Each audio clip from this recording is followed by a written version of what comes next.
I welcome you back to Azmyth Busters, The Fall of Plaguestone. This is going to be our 7th episode.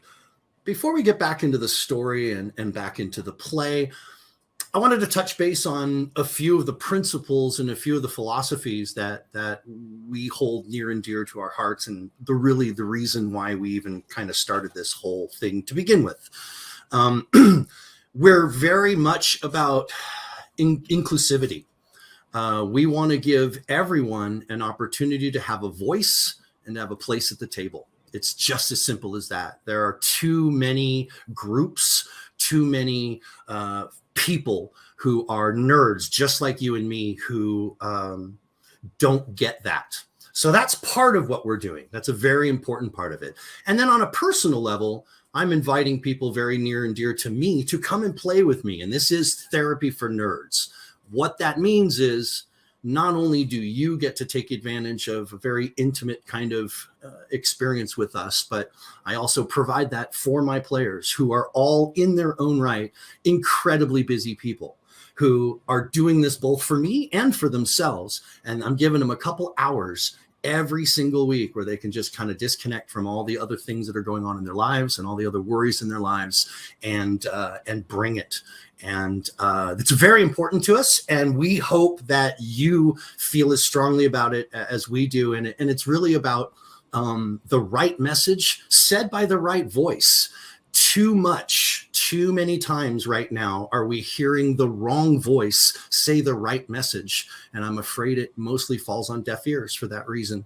So up for empowerment, and I welcome all of my fabulous players back into the folds.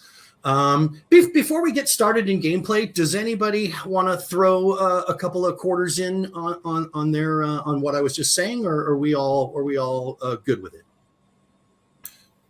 Yeah, I dig it. Awesome. Okay, great. So in episode 6, where we left off, the party had begun their investigation behind the murder of caravan leader Bort. And at this point, they had gone into the old orchards, the old apple orchards, which were now essentially just ruined skeletons of what they once were. And they went into the old orchard to speak to Amora Caecilian, who was the cook who cooked the meal, the meal that was under suspicion. As you arrived at the shack where she lives, you realize that she was also a beekeeper and had 2 large hives near her home, and you had to deal with them. They were agitated, the insects were, and you had to deal with them. Finally, she appeared from out of her dwelling, donned in a head-to-toe padded suit with a full mask and a pumping kind of device that would disperse smoke. And within a few moments, she got the remaining bees, the ones that hadn't been killed by your efforts, unfortunately. She got them back into their hives and welcomed you into her home.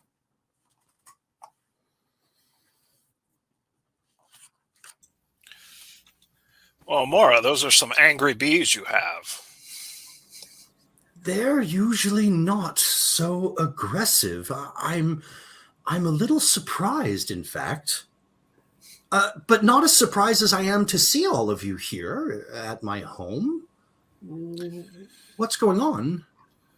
Well, I think what you don't know is we've had a death in the tavern after you left, a poisoning of some of your food. No, it couldn't have been. Not my food. She says, please come in. Please come in. I have biscuits smothered in sweet honey. And she motions towards the bees. It's the least I can do after the sting that you felt. Please come in. Oh, thank you. Thank you. Well, we actually think the food was poisoned maybe sometime after you left. Well, which part of the meal is suspect? It would be the sweet turnip porridge as the dessert. Oh, the dessert, yes. She says, well, I was the one who prepared the dessert. It takes several hours to boil the turnips and get sugars infused into them. So I was the one who cooked it. But I assure you, and then she stops and she says, well, Finnick plated the desserts, and it was Trin who served it. And she's kind of thinking, she's doing that thing with her eyes, like she's trying to add up the facts in her head. It doesn't appear like she's doing it in kind of in a suspicious or premeditated sort of way. It just seems like she's a little flustered by the news. I said, well, it's actually Finnick that we want to talk to, but we're having a hard time tracking him down. Well, We were yes. also told that you are the closest person to Finnick, at least work-wise, as Delma had no idea where he stays. Do you have any idea where he goes after work? No. Unfortunately, like Delma, I also do not know. I don't believe he has a permanent dwelling. I believe Finnick prefers to be a bit on the nomadic side. Even if he's staying in different places all the time, I have never heard him speak of anything that would sound like home. I'm How sorry. long have you known Finnick? I believe he's worked at the feed mill for over a year, maybe longer. Yes, it was longer, in fact. But unfortunately, I don't really know him. We just work together, you understand. It seems strange that such a small town would let someone that was so transient come in and work all the time. He must work on a regular schedule, or you wouldn't be able to rely on him. Yes, no. His schedule is quite regular, and well, I hate to sound that way, but for a goblin, he's quite punctual. He always shows up on time. He always does his work. I just don't believe that he has a home per se. I think he moves around amongst the dead houses. There are many of the dead houses. I think he just moves around for a change of scenery. When the weather is good, I've heard him say that he sleeps in trees.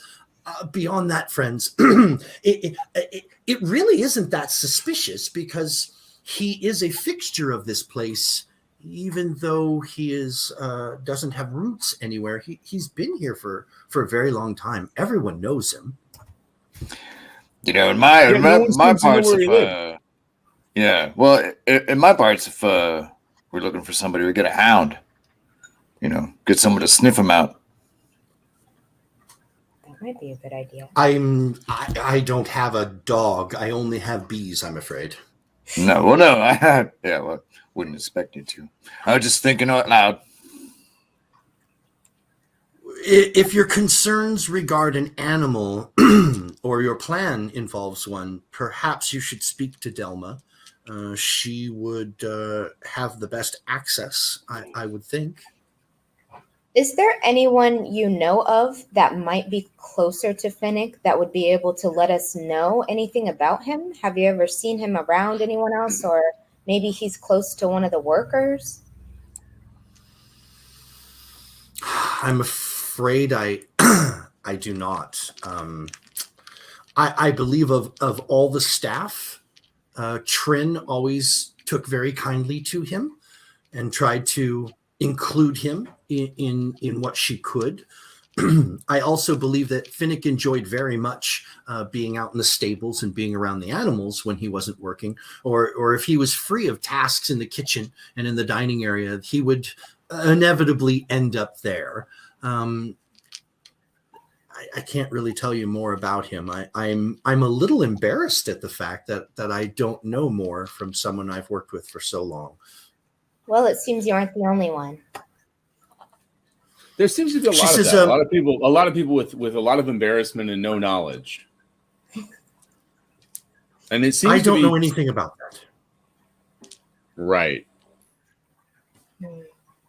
Is there anything else you can tell us? Is there anything suspicious you might have seen before you left?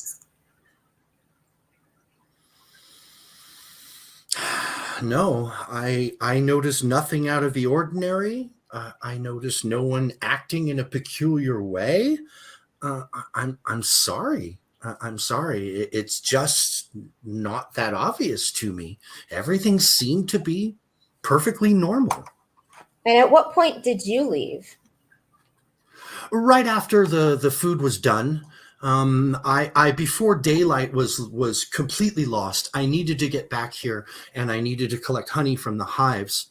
Perhaps that's what it was. Perhaps it was a break in their schedule that got the bees aggravated. But she kind of scratches her head again. She goes, but anyway, as I was saying, as soon as the meal was done, I came back because I wanted to be able to get the honey collected before last day's light.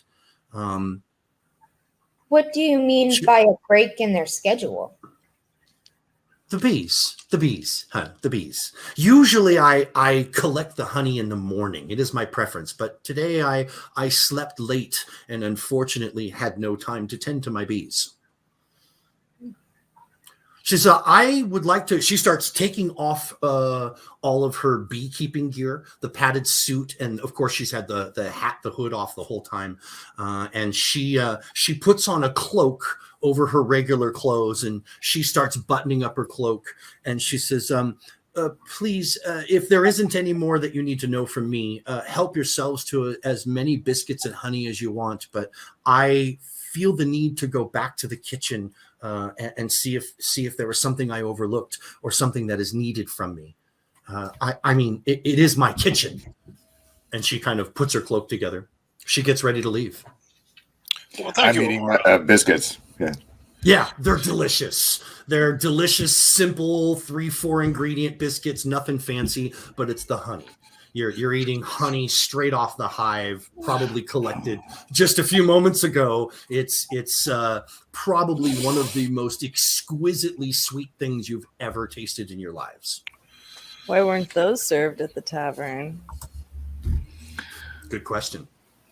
Do we all think it's a great idea to have the cook leave and go back to the kitchen? I don't want to say necessarily that you're under any suspicion, but I also want to say that it's technically an active crime scene if you think about it. I don't know if we should be letting people meddle in the kitchen like that.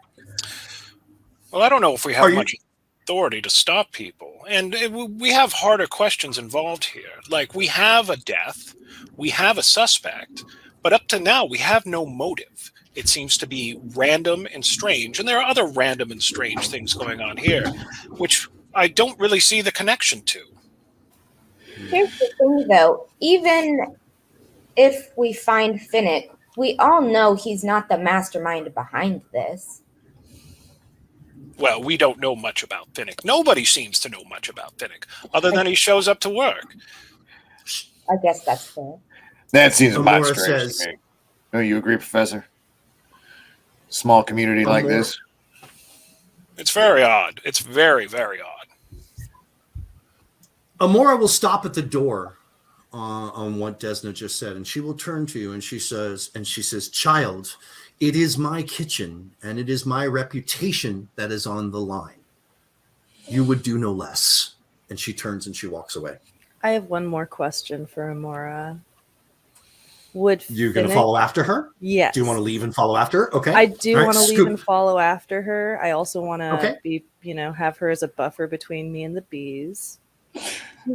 Yeah, no problem. When she comes out of the her little hut hive, thing, the hives were to the right of the structure, and she went out and to the left, heading back towards cutting through the orchard, heading back towards town. So you step out, you take a few steps behind her. She hears you obviously coming up behind her, and she will stop, and she sighs. She lets out a little sigh, and she turns. And she says, yes, dear. Sorry, I have one more question. Would Finnick consider this a good weather or a bad weather outside? Because you had said that it depends on the weather where he stays. Indeed. It hasn't rained in some time, and I would guess that would be the biggest determining factor towards whether he sleeps in a tree or not. It hasn't rained in some times, and judging from the skies, I don't believe it will rain for some time more. So I hope that helps. Very good. Thank you for answering.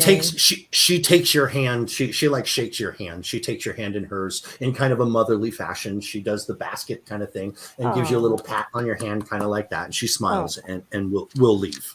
Okay. All right.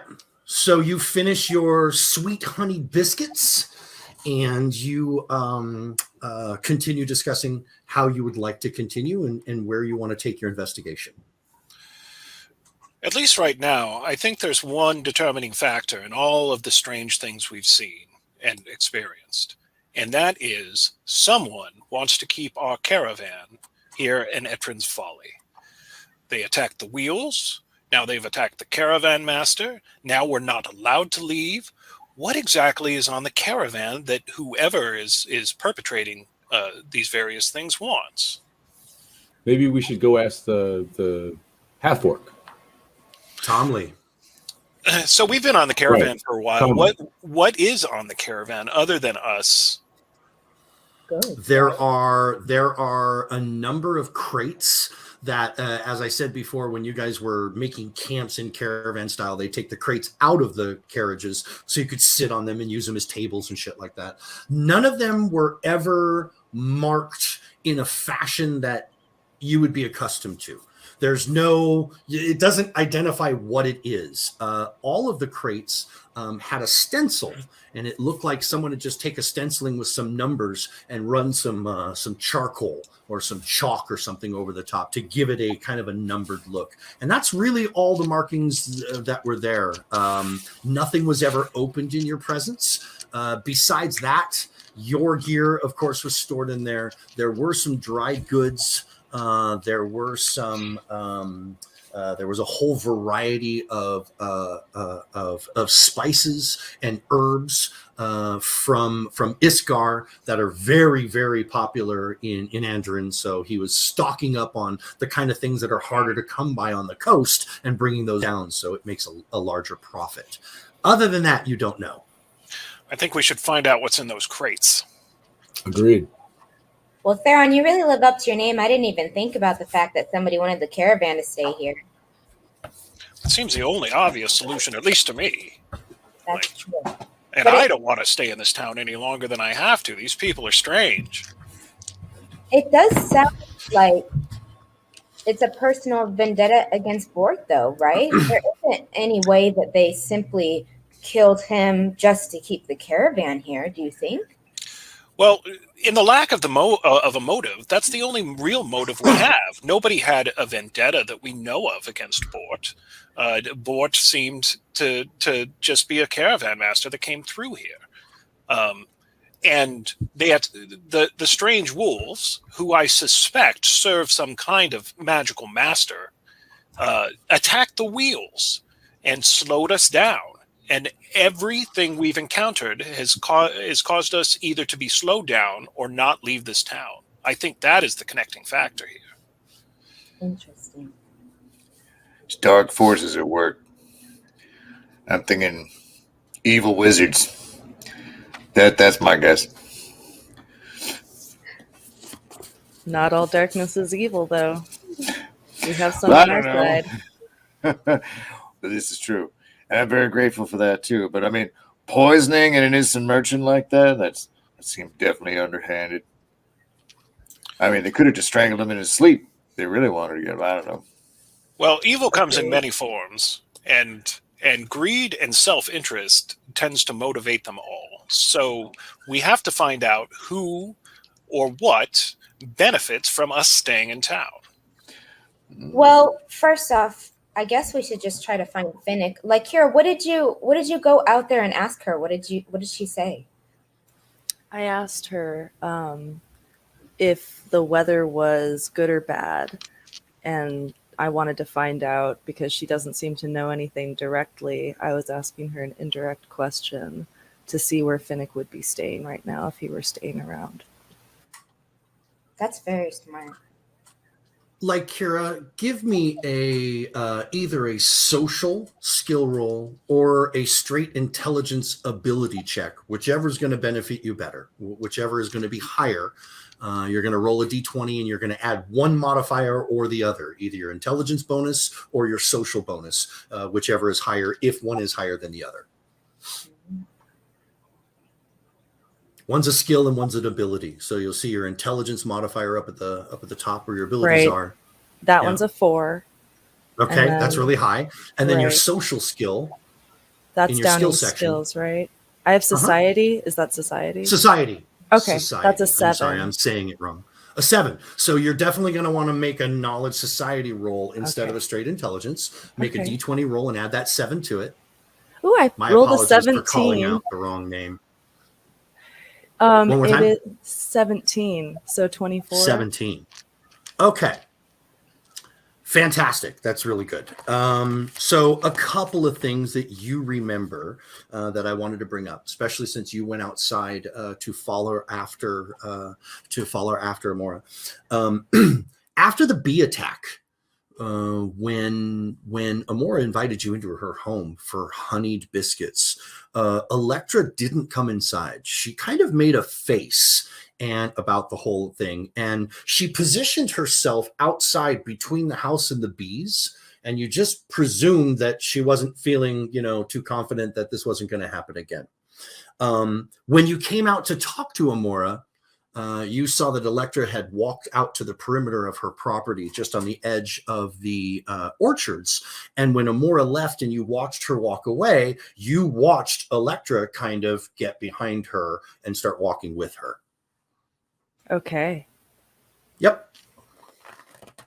So you finish your honeyed biscuits and tea provided by her. Her house is very, very, very basic. There's almost nothing here as far as her possessions, just the very, very basics. In fact, it looked like she had to pull out extra glasses just to give you guys tea. She had those things packed away. Probably she was only using her one individual one. And the fact that she left you in her home the way she did, as you look around, everything is very sparse. And you realize that she has nothing to steal. So it's, so there it is. Well, I think we should take Electra's lead and head back to the tavern. 1, we have to figure out what's in those crates. 2, as much as I would love going around and searching trees in this area, it seems that the inn is where Finnick will show up first. And 3, Desna makes a great point. It is an active crime scene, and we should at least see what's going on there in the immediate future. Oh, damn, I hope no one's messed with him since we've been away. I think she was implying that he would be in the dead houses, not the trees, though, based off the weather. But yeah, I think we should go. Yeah, regarding the crime scene, Delma did tell you that she was leaving things the way it was and was going to lock the place up. So presumably the only other person who would have the means to open the place up would be Amora. So you can almost count on a guarantee that no one has changed anything or moved anything or done anything prior to Amora returning back to the kitchen. Well, we do know that Bort was moved because he was moved down and Daisy helped him get moved into the cellar. Correct. Right. Yeah, So- that all happened before you left. So when you left, Delma left shortly after, and then the place was closed up and locked for the night. Right. And about how late is it now? Is it pretty late? It is just getting dark. What Amora had said was that she tried to get back to the orchards to collect the honey before before she lost day's light. You arrived just as the sun was going down, and now as you're finishing and coming out, it's starting. You could call it evening. It's dark now. You could see stars. Not much moon tonight. Not very bright. So do we all think that it would be a good idea to go back to the crime scene, or should we try to go ask after the other person that was in the kitchen besides Finnick? Trin, Trin, thank you. the server. Yeah. Because Delma has given us information on how to get to her house as well, right? Yep, she sure did. She told you where Trin lives, and she also told you where the guy with the really hard name to pronounce, Kalnral Conral. Thanks, Jason. Appreciate that. That's a great name, bud. Asshole. No, love you, bro.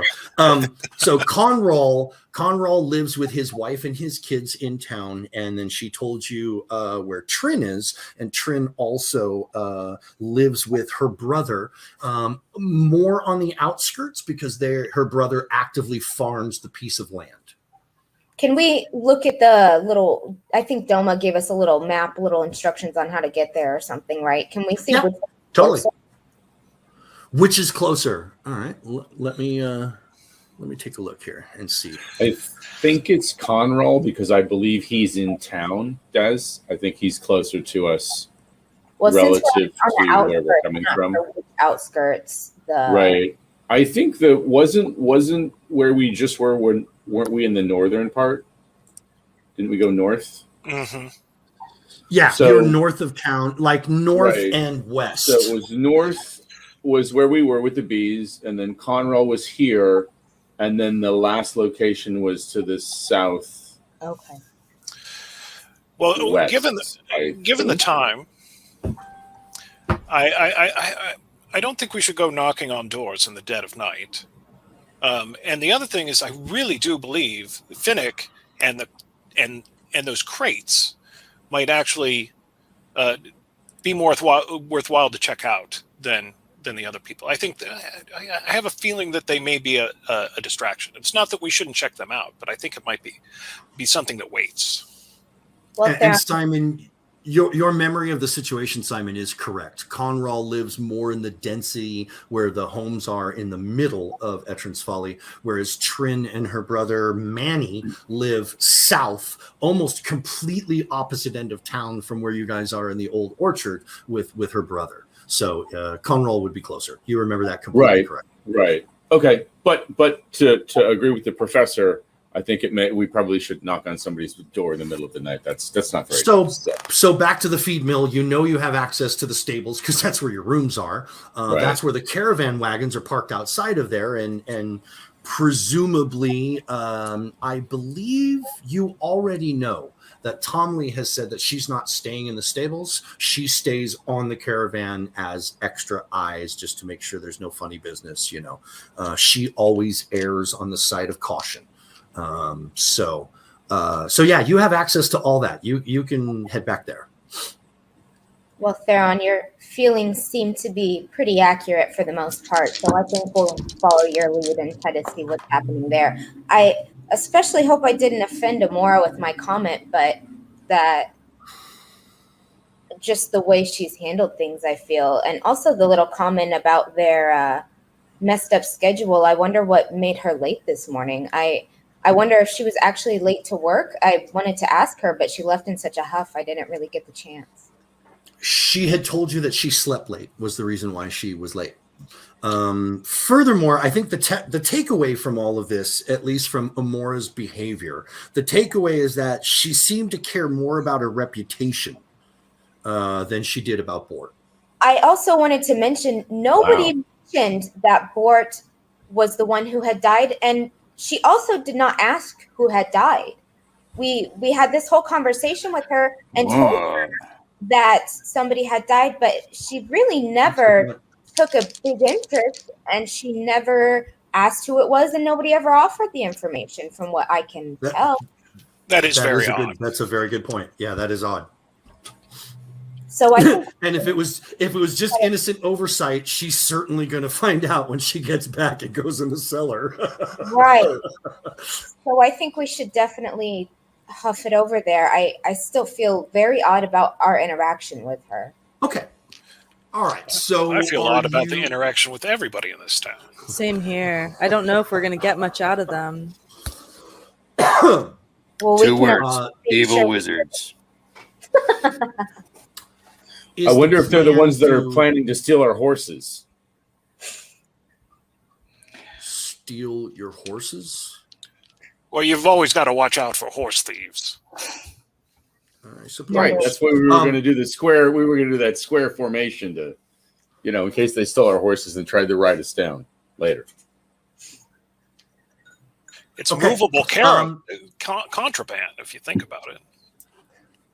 Right. Is the plan to try to go back to the feed mill fast? Are you like going quickly to try to catch up to her before she makes it, or are you just getting there? I mean, it's dark now, so.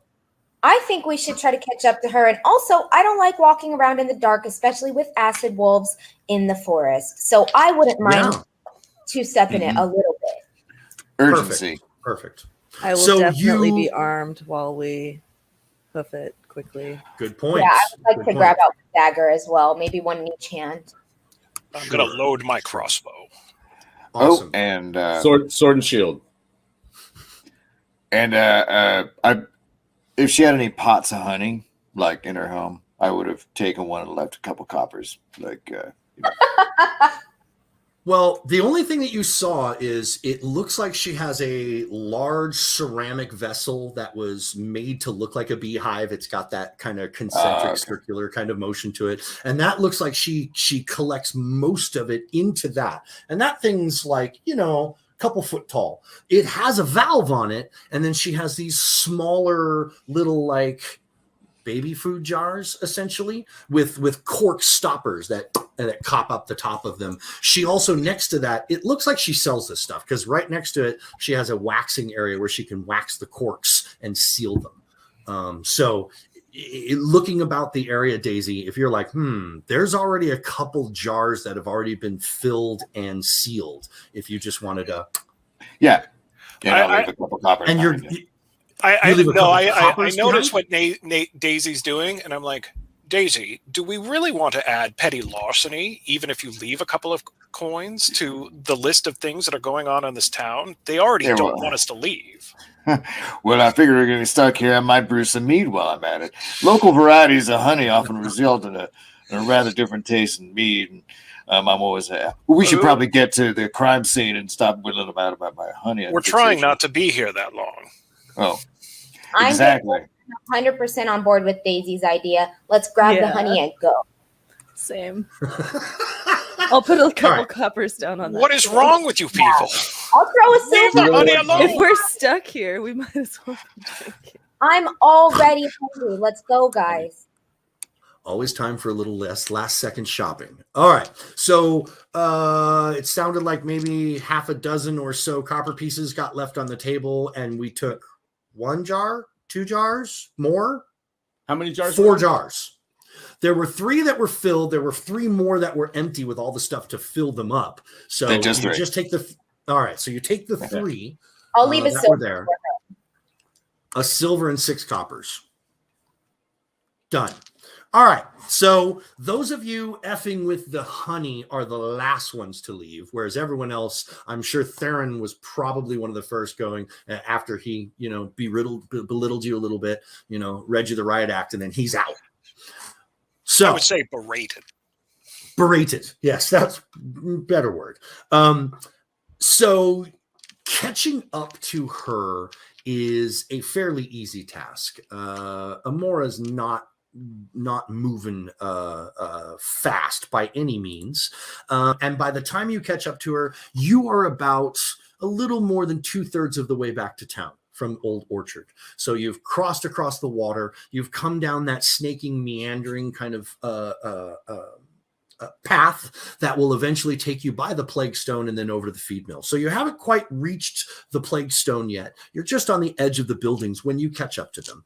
At this point, Electra has also caught up to her and is not trailing behind her. And she and Amora are just, they're talking as they're walking along. When you catch up to them, they will stop because you guys come trucking up behind them. Even on a soft jog on the gravel trail, they're like, and Amora turns towards you and she says, has something else happened? Is everything okay? And Electra just kind of pats her on her shoulder. It's okay. I really thought you were a lot faster than this. I'm sorry. I did want to say, however, I hope I didn't offend you back there. I'm not trying to keep you from your kitchen. So we wanted to come and accompany you back to the inn and make sure everything was all right. I mean, truly, there is a murderer on the loose, and it is dangerous for you to be traveling alone this late at night. which is why I am taking her there, says Electra. She says, no, dear, I was not offended. These are troubled times, and patients are being tested. You don't know me, I don't know you, and it's quite all right. I appreciate you saying so. Speaking of which, you should probably bring up the honey. I'm going to fall back at that point. Daisy? Amora just What's looks that? at Farron. Oh, Did you not like it? What about the honey? No, the honey's fine. I held myself to a couple pots. We left some money for you back at your home. Wasn't about to steal any. Oh, I see. Yes, that's all fine. Considering the circumstances, that's all fine. Electra says, we should get back to the feed mill. And she kind of puts her hand on the lower back of Amora and kind of urges her forward. And the group continues walking back towards the feed mill. Any other things that you want to discuss with Amora that hasn't been said already? I mean, honestly, there is no small talk occurring. They are both, Amora is very quiet in thought. Are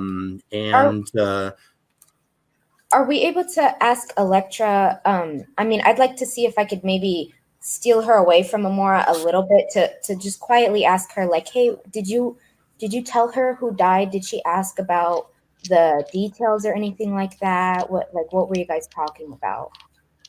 You can easily pull her off to the side while you're walking along. You can kind of give a pull on her cloak and kind of lead her off to the side where she will stop and let the group move a little bit farther away from you when you ask her. And she says, we did not speak any of the particulars. I merely told her that I was coming with her to make sure that she stayed safe back to the feed mill. I do not trust what is happening around us. And right as Electra says this statement about trust, you hear wolves howling in the background. Oh shit. And she kind of flashes her head towards the wolves. They sound very distant, and everyone hears them. They sound on the mile or more distant, but it's that constant reminder, like, oh, okay. And she says, see, I told you as much. And she starts walking forward to catch up to the group.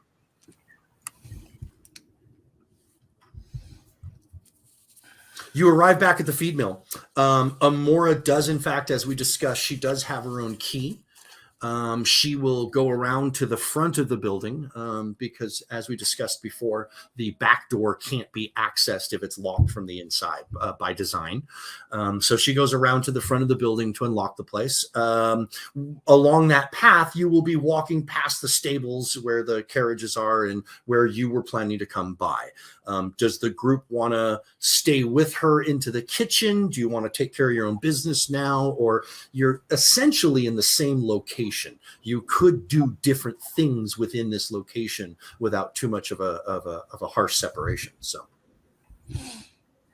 I just want to call out to Amora real quick and let her know, please, when you enter into the kitchen, do not go into the cellar. I do not think you will want to see what is down there. I would not recommend it. And I don't think you should go near the body anyways. I think we should maybe make sure that is left to the authorities. She nods. She says, I expected as much. There are few places where one can store a body in cold temperatures. I am not surprised by this. She nods. She pulls her keys out in the front door and she starts, fumbling with the keys. Delma comes out of the stables, hearing everybody come back and hearing the commotion and certainly hearing a key at the door. Delma will walk out towards the group and she will say, hello, everyone, Amora. And Amora looks towards her and she says, they've told me most everything. I came to have a look myself. And Delma nods, and she turns to the group and she says, what is the plan? Well, I'm going to go speak with Tanley. I think some of my associates here might want to come in and check out the crime scene once more? Absolutely. I'm still I- curious about what the caravan was carrying. See if there's maybe something to that. You got a crowbar? Well, let's talk to Tanley first. A crowbar. She says, no, she says, I don't. She says, we don't need to handle this now, but we do need to have a conversation now that Bort is not with us anymore, and the payments and arrangements that were made. We're just going to need to speak about your lodging. We don't need to do it now, but we will need to speak about the particulars of your lodging. I know Tomley has she's refused a room in the stables. I believe she's actually staying in Bort's carriage this evening. Well, let's go talk to Tanley. And I'm sure whatever arrangements that is for Tanley to take care of. So, but we will bring it up when we talk to her this evening.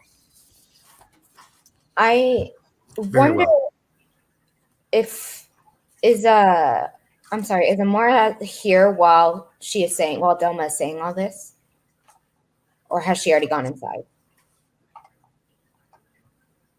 Amora, as soon as Amora said that to Delma, she turned the key, unlocked the door, and went inside. She left the door open. Electra has taken a position on the stoop of the door, on the where the stairs come up to the door. She hasn't gone inside, but she's standing so that she can see inside the building still, and still have a good vantage point of the carriages and the outside area.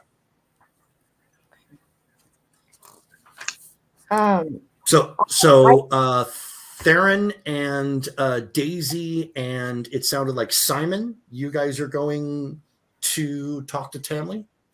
Yes. I'm going as well. Okay, great. Desna, did you want to go inside the kitchen with her, or did you want to join the group? I want to peek my head next to Electra and just tell her real quietly, just can you keep an eye on Amora? And I mean, it seems like you kind of got a good view of everyone here. Just keep an eye on her. I don't want to necessarily separate the party, but I am curious to see what Amora says about the particular smell, if she can recognize it or not. If anyone could, I would think maybe she would. But Electra nods and she says, that is what I intend, child. I will whistle if there is problems. You've heard me whistle before. Very quickly, I'll step next to Desna and whisper to her, like, I think actually you might want to stay with Electra. She's sometimes very quiet about what she finds, and you have a keen mind. I'd much rather have your eyes on that prize. Okay. Well, I'll stay in the kitchen, and I'm gonna let Amora kind of wander around for a minute, do what she's doing, sure, and let everyone else head over to Tommy. Absolutely. Okay, great.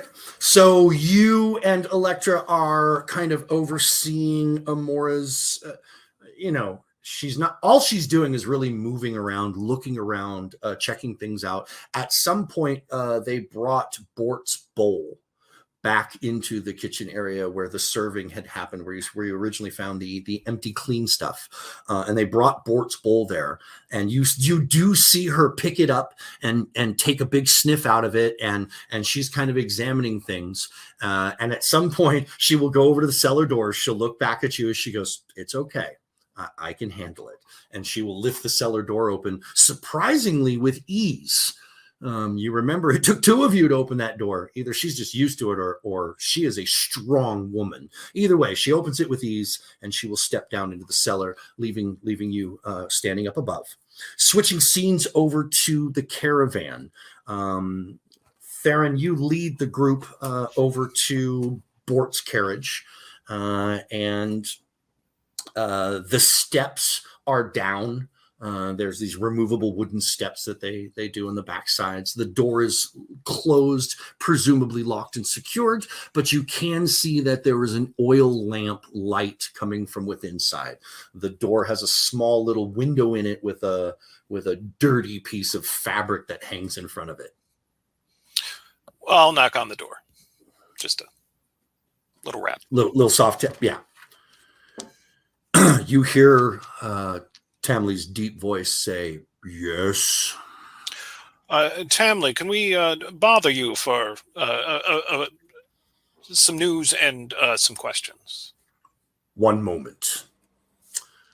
A couple of seconds later, you can see that the fabric on the inside of the door gets jarred or bumped a little bit by her movement. You can actually see dirt falling off of it and hitting the glass. She fumbles with the latch and then opens the door. She is not wearing her armor like she normally does. She is in just a very simple kind of clothing. I wouldn't call it like, it's not sleeping attire. She's just wearing regular clothes as opposed to her armor. Bort's carriage is sized for a dwarf, so everything inside looks perfectly comfortable and perfectly wonderful for Theron. She welcomes you inside. It looks like she has, where the carriage has like a walkway down the middle, he had his bed towards the back, and he has a bookshelf on the left, and it looks like he has some kind of an apparatus where he can pull down a surface and make a table out of it. It's a very smart use of space. It looks like she has pulled her bedding and her pillow, and she's gonna lay right in the middle where there's enough room for her to lay on the floor, basically in the middle. And as she welcomes you inside, she scoops up that bedding and pushes it up onto the smaller bed that is too small for her to stretch out on. And she says, "Please, friends, please come inside. Make yourselves comfortable as you can be." Oh, thank you. And sorry to disturb you. The bit of news that we have is the innkeeper has been asking us questions about payment. And while it doesn't seem pressing, it's probably something that you are going to have to deal with relatively soon. That, and we have been investigating. We've got a couple of leads, nothing substantial yet, but I have a question about the crates that are on the caravan. Okay. What are in those crates? Other than the wares that we have picked up ourselves, that I've been involved with collecting and packing away, that is all I know about. Bort was very careful and very secretive about certain pieces of the cargo. Those crates were part of that. And I do know that when we first arrived, as he had me securing the caravan, he immediately took charge in delivering them. This all happened before the meal and before his untimely death. What do you mean delivering them? They've been delivered to someplace here in town? I believe so, yes. She says he kept pretty meticulous records. Oh, good.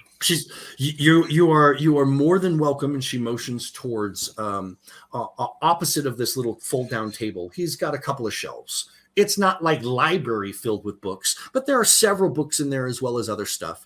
And there's an apparatus of a stretchable piece of rope or vine or something that is used and secured in front of each one of these shelves to keep the contents from falling off while they're moving around in the caravan as it jiggles from side to side. So you can see on the left, there's some books on the shelves. On the right, it looks like there are papers that have been sandwiched between the table and the side of the caravan, as if when he's done working with things, if he just kind of just puts it up and away. So she says, to your knowledge, did anyone help him with the delivery?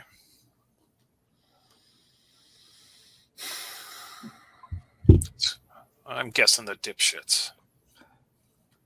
Yes. Likely. Never liked those two. She says, help yourself to discover whatever you like, search for whatever you like inside here. Just make sure you pay respects and don't do any ransacking. Yes, absolutely. I turn to Daisy. I'm like, Daisy, see if you can find those Redfin kids. I'm on it. And then I start going through the various documents. And turning to like here on my way out. You want to help me find some dipshits? Sounds good.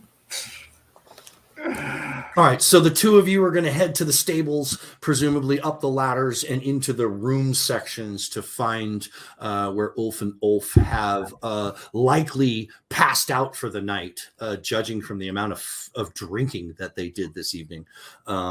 So you're on your way, heading that way towards them. Not far will it take you to get over to there. Inside of Bort's wagon, as you begin to really look around, you see that it's filled with knickknacks and keepsakes from his various journeys. It's a bewildering assortment of strange odds and ends. On the shelves where the books are, you will also see such odd items as a bottle with a tiny skull floating in oil. There is a taxidermic dragon whelp, a mummified owlbear paw, a shining crystal that when you look at it there, and it has an image of a mountain peak inside of it. And you have a hard time discerning whether this is an optical kind of a play with the crystal or if it's actually magical without detecting yourself. There are a number of minor trinkets here. And you see that Tamley is watching with a certain level of scrutiny as you're looking at things, as you're considering things. You do get to the books. Much more. They are large. Yes, they are large. Larger than you would expect him to be comfortable working with, but they're very large books, and they're filled to the brim with details about all his travels and all his transactions over the last 20 years. Well, while I would like to examine all of it for clues, what I'm really looking for is the latest transactions with the latest caravan. Absolutely. I'd like for you to make either a society or a related lore kind of check that would have you deciphering writing.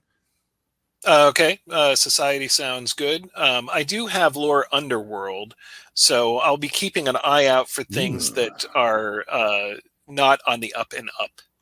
But my society check is a 22. Very good. Very good. It is not that his entries are coded. Far from it. But the way he structures the information is very different than how you've seen merchants do it in the past. So it takes you a moment or two to kind of figure out column A, line 5, entry 7, most of it is unlocking how the fuck he's doing this. And then once you get his pattern down, then finding the information you look for, pretty easy. This is why you should always do double entry. You uncover that Bort has visited Etrin's Folly at least 22 times in the past decade. About 5 years ago, he started delivering a commodity known as regents to someone in the book that is noted only as H, the capital letter H, receiving large sums of gold in each exchange, far more than you would expect from, goods and wares and herbs and spices and things like that. Far more, maybe 10 or 20 times as much gold as you'd expect from the kind of wares that you've seen Bort transactions, the type of things that he's dealing with. The deliveries are numbered starting with 1 and ending with delivery number 14. When you cross-reference that entry, you do find, and you would have only been able to find this because of who you are, Theron, you discover that he keeps track of time and dates using the old dwarven calendar, which has been abandoned. So you find a date entry and you're like, well, that's really strange. And then you compare it and you do in fact conclude that delivery number 14 occurred the day the caravan arrived in town. Going back through the various entries, I double check because sometimes people's spellings or notations can be off. Are these regents or reagents? I'm sorry, reagents. Reagents. It is, yes, reagents. That's fascinating.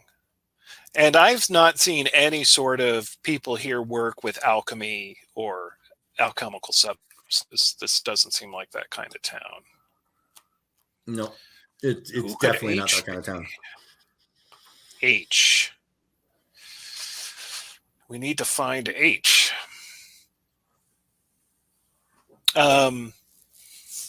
What was that Sir Fancy Pants guy's name? I forgot his name. The Sir Fancy Pants guy that everybody made fun of. You can make a society roll to try to remember his name if you like, if no one else remembers it. Yeah, Theron's lost in his own thoughts right now as he sort of thinks through the implications of all of this and trying. I rolled a natural 20 on my society roll. Yeah, nice. Yeah. You now just to correct, just so I know who we're talking about. You're talking about the guy who was drunk and leaning back in his chair who left immediately when the fight started, right? That's correct. Yes. That is Sir Lauren Krent. Sir Lauren Krent. Okay, so he's not our guy, at least as a reference, unless his middle name is Horatio or something, and we don't know that. So Desna, you position yourself at the entrance to the cellar when Amora goes down. You don't go down there. You're just letting her do her thing like she asked you to. A few moments later, she comes up looking very solemn, more so than before. She was already looking like this just sucks, but now she just saw a dead guy. So she comes up and she says, I'd like to thank you again once more for your cautions and your sensibilities. It is a terrible tragedy. I liked him very much. And she closes the cellar. Not much more to see here. She's going to spend the rest of her time actually cleaning.